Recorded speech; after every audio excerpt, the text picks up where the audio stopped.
Shalom. Call Haloyamla, Yahapwa, Bahasham, Yahabushai, Bahasham, Racha Kodash, Barakatah Yahapwa, Barakatah Yahabushai, Barakatah Racha Kodash, Bahasham, Yahabushai, Bahasham, Racha Kodash. Shalom and double honors to the elder apostles of Great Millstone. Shalom to the Akim and the elders, Salakia, the elders, and the Akim and the Aqua. Shalom. Want to go into a quick video entitled, the wind in Revelation 7 is World War III, thermonuclear wind. And, when you read throughout the scriptures, you notice, that the Holy Spirit revealed unto you from the Messiah, from the Almighty, and Yahweh Shah sending the Holy Spirit in His name, right? Because the Holy Spirit teaches us all things when we're reading and studying and learning from other men that are learned as well.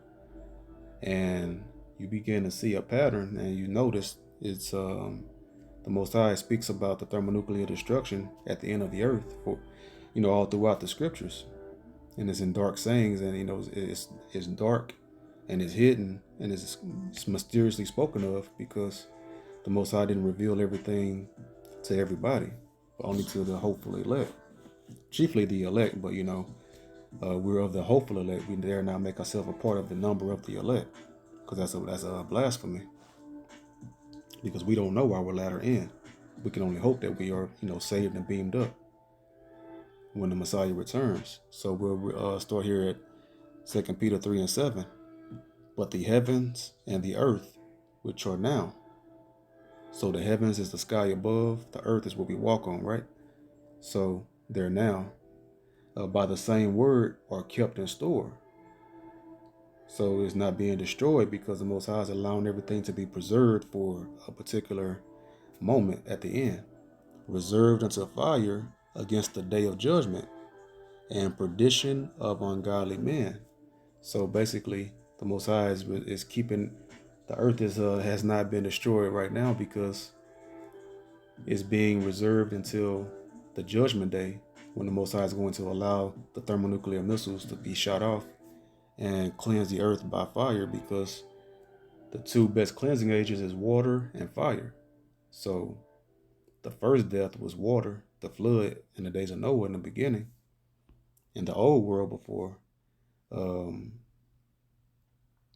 earth was replenished through the seed of Noah.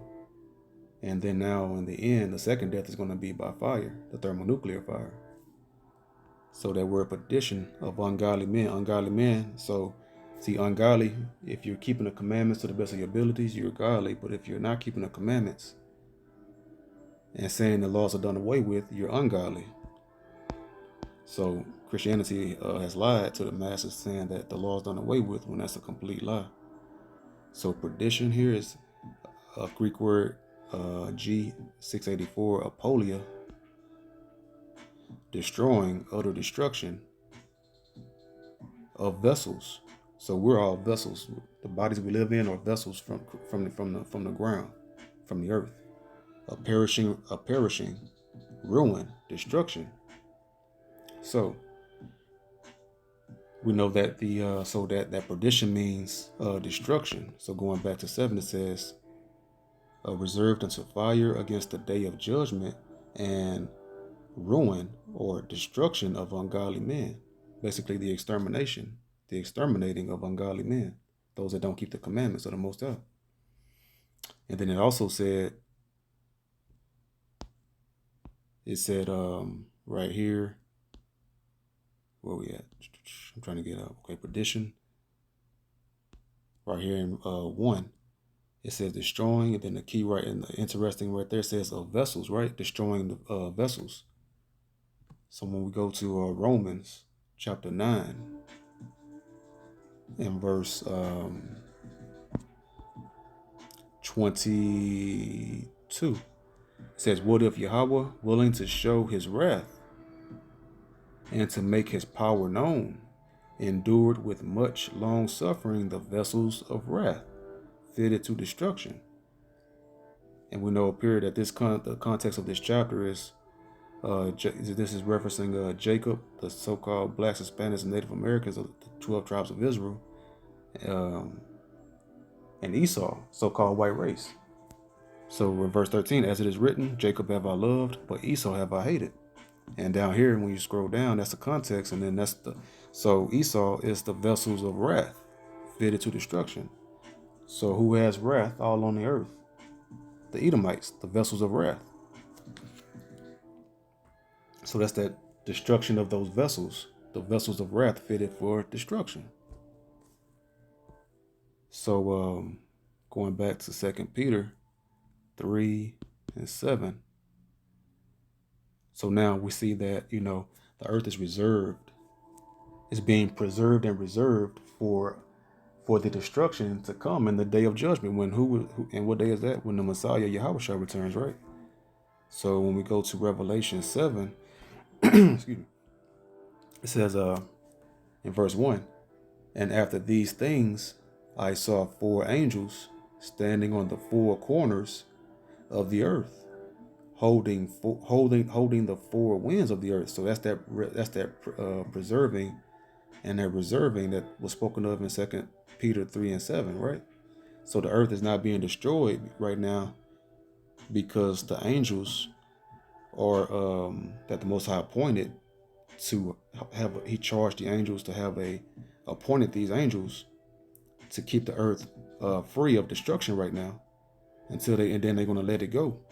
When they let it go, what's going to happen? Thermonuclear missiles going to fly, and that's that wind that's going to come, that destroying wind.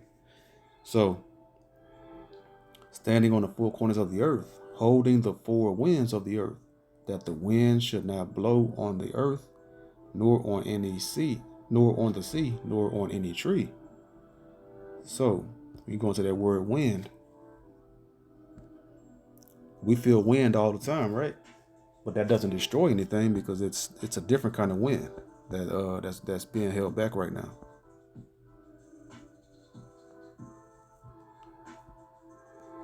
Let's see, the wind right here, anemos, a Greek word anemos, wind, a violent agitation and stream of air. So we know that we don't feel any violent streams of air, unless the Most High sends a hurricane. That's a different kind of wind. That's a destroying wind as well. But that isn't fire. A very strong tempestuous wind, the four principal or cardinal winds, hence the four corners of heaven. But the one we get in here is a violent, in this context, is talking about a violent agitation and a stream of air. So we'll drop down to verse 3. It says, verse 3, saying, hurt not the earth, neither the sea, nor the trees, till we have sealed the servants of our power in their foreheads. So the wind, it blows around all the time. It's not hurting the earth. So this wind is going to be a destructive wind that's going to flow throughout the earth. And that's going to be, because the reason why hasn't happened yet, because the elect that will be blessed with salvation, they haven't been sealed yet. But based off the prophecies that the elect is probably sealed or very, very close to being sealed, the way the prophecies are ramping up really fast here. So I just want to go into that. So that wind is a destructive, destroying wind, and that's the same wind that's speaking of in 2 Peter 3 and 7. So from there we'll go to Malachi 4 and 1. It says, for behold, the day cometh that shall burn as an oven, and all the proud, and all that do wickedly shall be stubble. So the end result of stubble is from fire burning it. And the day that cometh shall burn them up, saith the Most High Power Yahweh, Hashem Yahushai of hosts, that it shall leave them neither root nor branch. So the wicked and ungodly, those are the ones that are going to be, destroyed and burnt with fire. The elect must be sealed first so that they can receive that exemption from the fire, because they're doing what the Most High said. In a verse in Isaiah, going into that wind some more, It's all over the scriptures from the Old Testament to the New Testament. Isaiah 14:23 reads, I will also make it a possession for the bitter and pools of water, and I will sweep it with the besom of destruction. There go that destruction again. And what's this besom? It said the Most High Power Yahweh, Bahashem Yahushai of hosts. So when you get this word besom, like what is this besom word, right? Because I've gone into it many times, but just good for just repetition. Broom. That's what a besom is, a broom. So when you sweep with the broom, what does it create? It causes a wind to spread out and go forth. And that's the same thing that those thermonuclear missiles are going to do. The broom of destruction, the wind of destruction.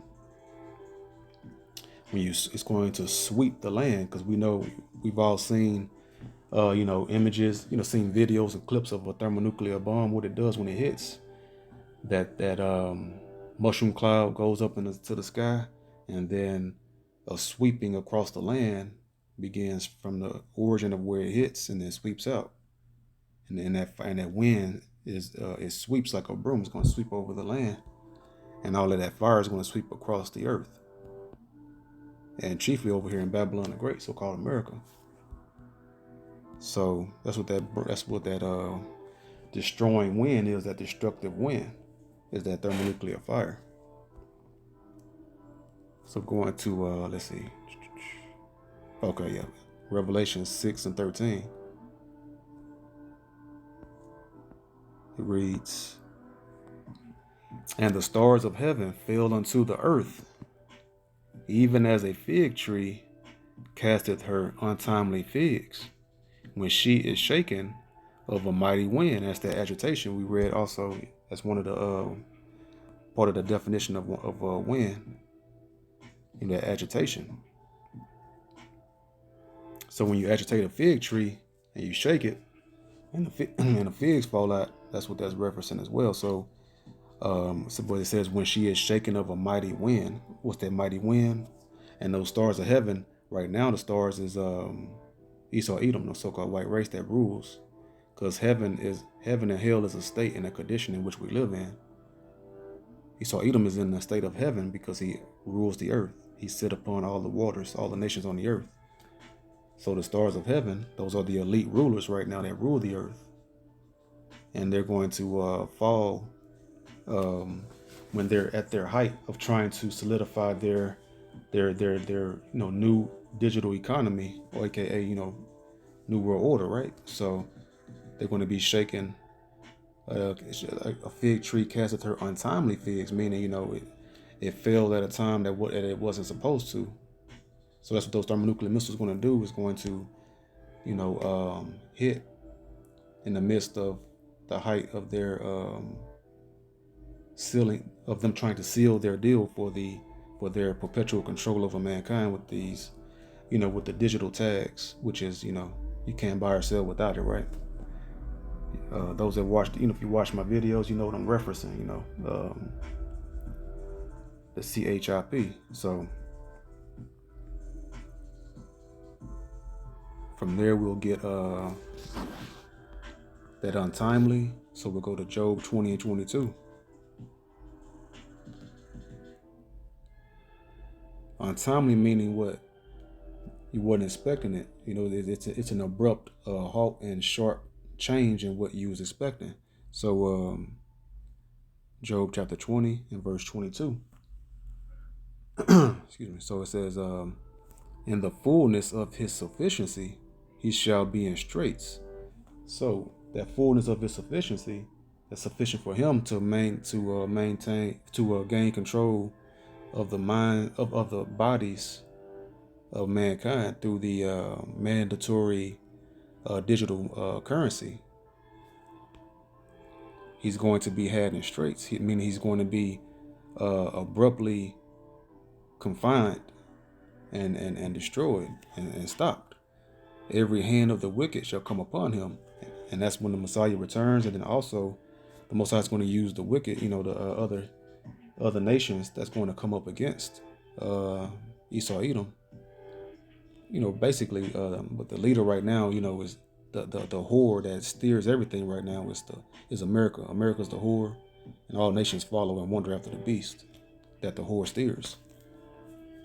But the Most High gonna put in the spirits is directing everything with his invisible hands and guiding the other wicked elite leaders that's going to come up against Babylon and destroy everything that they're setting up right now.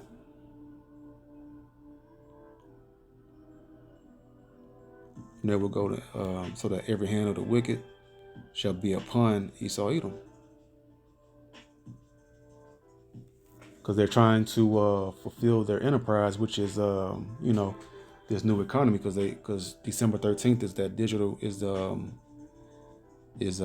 C Day, or cashless day. The cashless society is when they do away with the money and crash the dollar, and they've mandated it. That's going to come into effect December 13th, but it's going to be a gradual process going into the year 2023, which is proven 2023 is shaping up to be one hell of a year of Esau cracking down and making his final push to enslave mankind digitally through financial digital currency.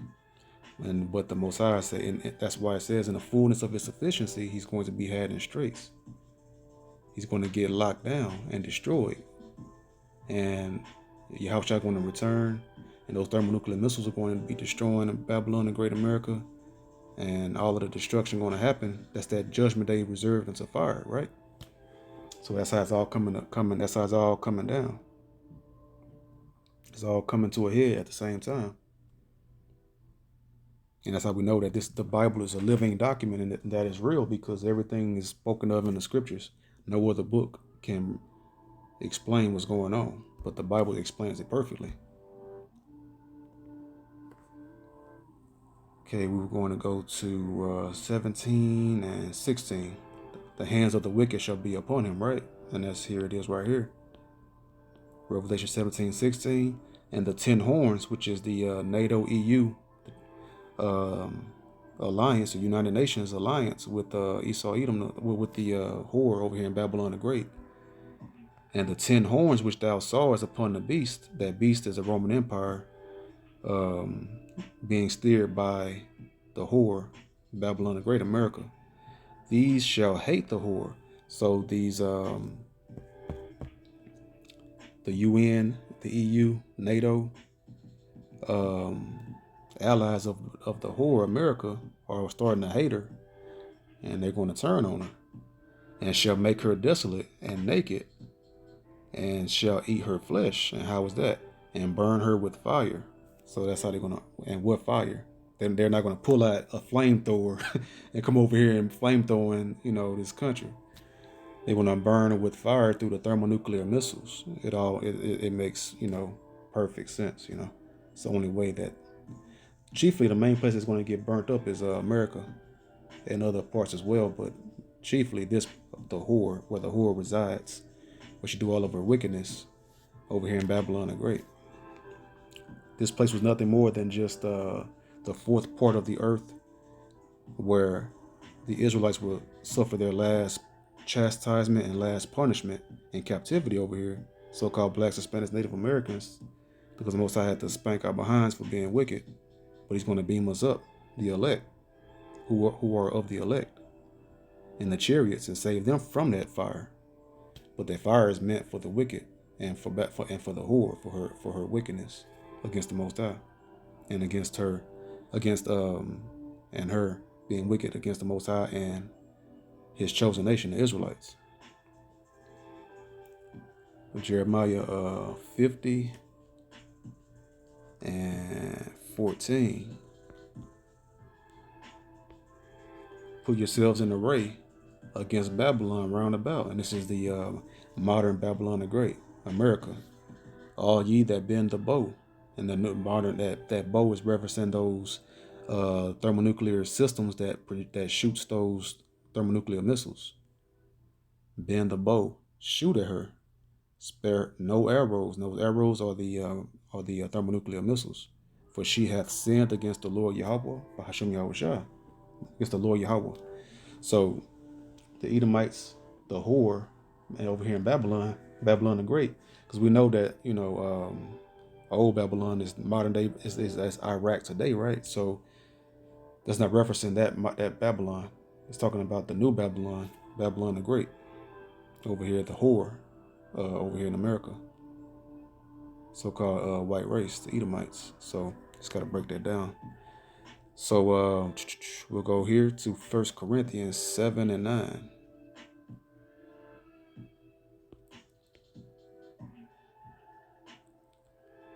But if they cannot contain, let them marry, for it is better to marry than to burn. So wise is always, all throughout the scriptures, wise stated with reference in fire and burning, because that's what's going to happen at the end of the earth. It's all about the prophecies. It's all about the future. It's all about the future judgment. Everything you do is always have to keep in mind the future and judgment, the judgment day in the future. Because everything you do is going to dictate whether you're going to burn or get beamed up. That's what it's all about. Free will is of Satan. There's no free will. Every decision you make must be about not burning in the end, right?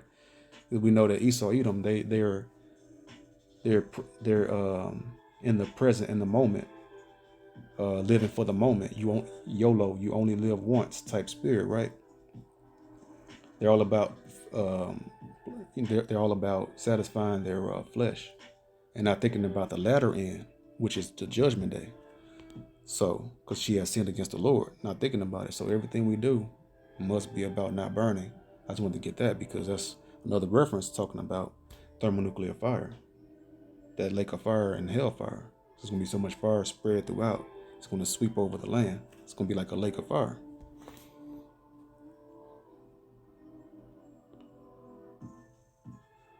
And I'm going to go back to finish up with 2 Peter chapter 3.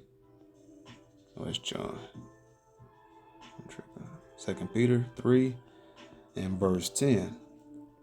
But the day of the Lord Yahweh, Hashem Yahushai, will come as a thief in the night, in the which the heavens, that's the earth, that's the sky above, right, where the sun is at, shall pass away with a great noise. What's going to create a loud, great noise like that? The thermonuclear missiles crashing into the earth, and that's that motion cloud that's going to shoot up in the sky, and then that fire sweep out across the land. So the heavens shall pass away with a great noise, and the elements shall melt with fervent heat. And what are the elements? Everything we see is made up of elements. So everything will be burning.